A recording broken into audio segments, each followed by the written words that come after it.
So maybe you've had that part-time job for a while, and you've made a bit of decent cash. With Christmas around the corner, now is a great time to build that PC you always wanted, thanks to cheaper parts and Steam sales and so on.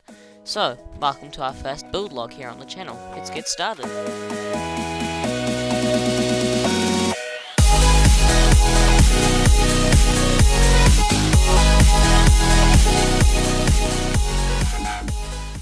Hello everybody, my name is Sean and you are watching Tech Dynasty.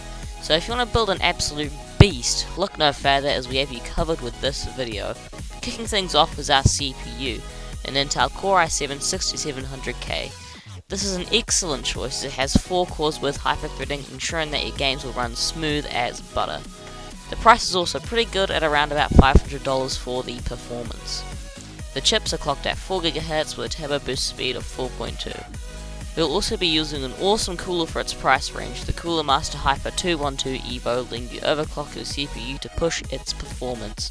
On a side note though, if you don't want to overclock, you can just stick with the non-case 6700 chip. Hosting the CPU is an Asus Sabertooth Z170S motherboard, coming in at around about $390. This has a memory cap of 64GB, leaving plenty of room to upgrade in the future, as the appropriate LGA 1151 socket required for the CPU and DD4 memory support for our RAM. This board also supports SLI, so stay tuned to see how we take advantage of that. Now onto the RAM, we have two 8GB sticks of Corsair VS650 LED DDR4 3200MHz RAM for the price of $174, and that's really it. This one has been brewing my stomach, but here it is. 2 EVGA superclocked GTX 1070 8GB graphics cards running in SLI configuration. Now the price here won't include the EVGA high bandwidth SLI bridge you'll need, so you'll have to include that into your budget.